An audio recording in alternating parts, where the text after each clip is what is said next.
Introverts may truly suffer more in life.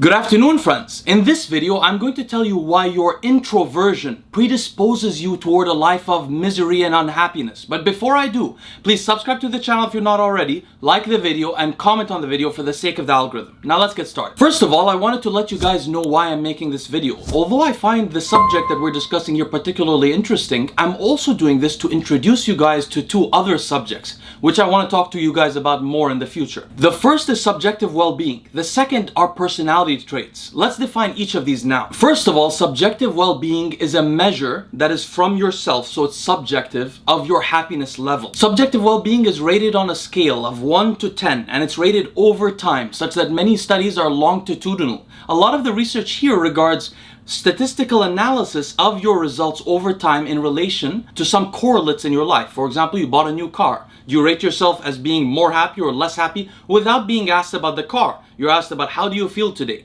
1 out of 10, something like that. There are a few ways to ask the question, but then the results are mostly statistical analyses. Using these measures, subjective well-being, a lot has been learned about human happiness. This field is called happiness economics, and it was a field I studied in grad school. In fact, in grad school, I was offered to do a PhD at the London School of Economics in this field. And in fact, it was a very cool opportunity because the United Arab Emirates was going to fund the PhD, and there was an opportunity to become the Minister of Happiness in the United Arab Emirates afterwards. Unfortunately, I didn't take this opportunity because I thought I wanted to work in finance, and someone else got that ministerial position. If you Google right now, you'll see there's a Minister of Happiness in the UAE. Anyway, I'd like to make future videos on the lifestyle decisions that truly affect our happiness as judged by subjective well-being. And I think that these will be very useful for you younger men that are trying to decide what to do with their lives. Some of the results of these studies have been unintuitive. Others have been intuitive. In this video, we're going to report one of the intuitive results of these studies. But before we do, we also have to define personality traits. So the personality traits we're going to define here are sort of stable across time in people, and they differ between certain things, including culture and including gender. There are two methodologies of studying personality traits that I want to mention here. One is called the Big Five, which you may have heard of before. This framework was first pioneered around 1949 and was finalized by the early 1990s, and it is very reliable. It includes extroversion, agreeableness, neuroticism, openness, and conscientiousness. By the early 1990s, this framework of the Big Five began to be used in workplaces in order to make hiring decisions and promotional decisions, because it was learned that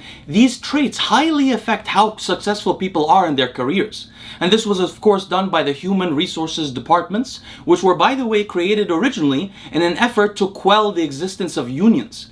And by the way, HR departments are only there so really you don't join a union, because historically there used to be voice in an organization that was downwards and there wasn't upwards communication. Unions served that role, and HR departments were created really to get rid of unions so you could pay workers less money. So they got this upwards voice and internalized the workforce's power. Later, a 6-factor model was pioneered called the HEXACO model as an acronym over the individual traits, which are humility and honesty, emotionality, extroversion, agreeableness, conscientiousness, and openness to new experiences. Now, what we're going to do in this video is we're going to review only one paper, which is very unusual for my videos, as you guys know. In this video, we're going to review a 2020 meta-analysis on how personality traits affect subjective well-being. In fact, this meta-analysis also studied how personality traits affect psychological well-being, but I don't very much like that term psychological well-being because it has a certain framework for understanding and judging what happiness is. I like subjective reports, what people actually tell you,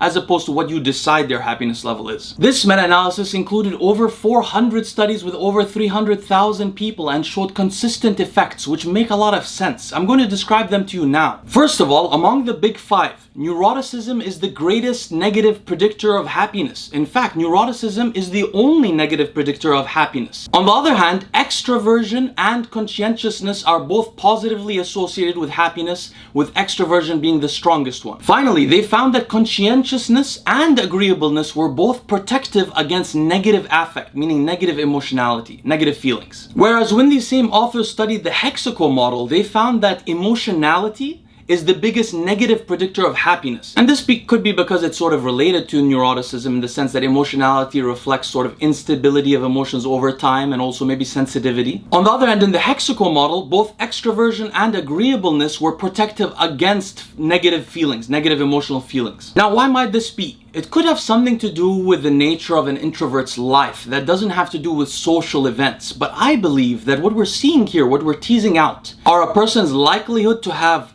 deep, dense, and well-formed social relationships, as opposed to somebody having less social relationships, being less grounded socially, and being more antagonistic toward others. Agreeableness, as we can see, is consistently related to happiness. So what are the key takeaways here? Well, first of all, I introduced you to subjective well-being studies. That is a study of happiness according to whether people indicate their happiness on a scale of 1 to 10.